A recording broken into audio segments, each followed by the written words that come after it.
This next technique is more about changing how you ask yourself questions.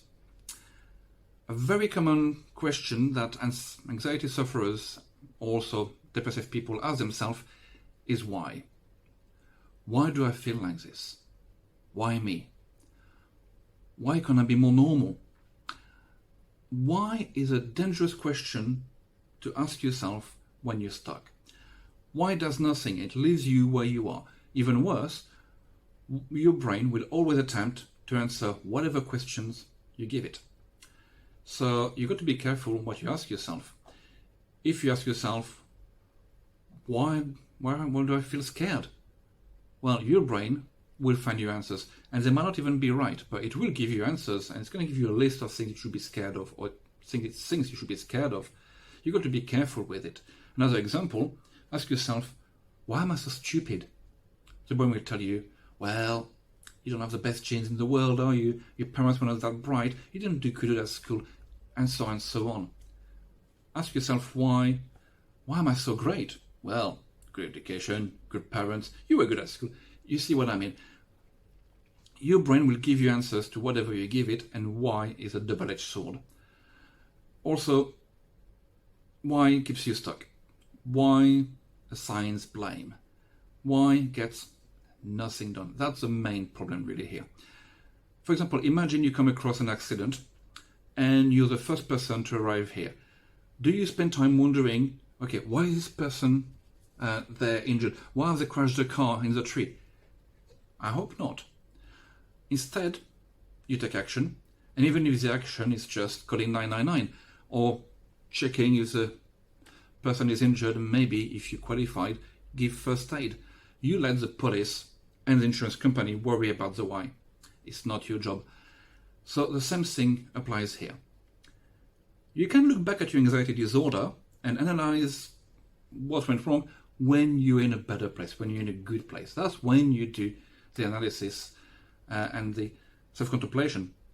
So instead of using why, if you're stuck, if you're in a bad place, ask yourself two questions. What do I want, and how do I get it? There's also a variant, which also could be, where do I want to go, and how do I get there? It's the same thing. So what do I want? And you may not have the answer straight away, by the way, but it primes your brain to look forward and helps you move on. And again, you might not know the answer right now, and that's fine. But your brain, again, being an answer-making machine, will come up with an answer eventually if you give it enough time. Sometimes it's going to be instant, sometimes it might take a few days.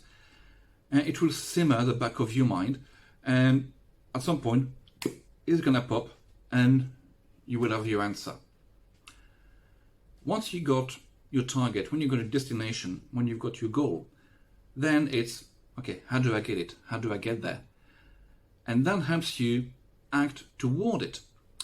Again, the answer might not be instant, but subconsciously, you've got your target, you've got a destination, you're on the lookout for tools, you're looking out for resources, you're looking for opportunities around you, and you will assess everything you see, and you will assess everything you hear, and with that goal in mind, and you will say, okay, will that be useful? Will that be useful? For example, it could be that Facebook post that maybe you will have not noticed. Maybe it's a newspaper article that would have gone ignored. It could be a random chat with someone which, oh, you got an interest in whatever. Oh, that will help me with what I'm trying to do. Basically, you will soon start to make your own luck simply by looking at all the relevant opportunities. A lot of people miss out on opportunities because they don't know what they want. It's just as simple as that sometimes. Or they just stop looking for them because they say, what's the point?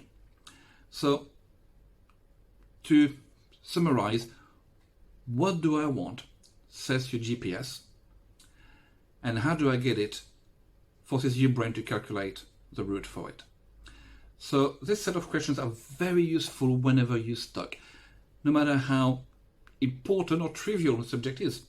Whether you're trying to find a new career, or you're wondering about your relationship, about where you are, or about what you want for dinner. What do I want? How do I get it? You might be surprised how those two simple questions can have a powerful impact on your life. Use them.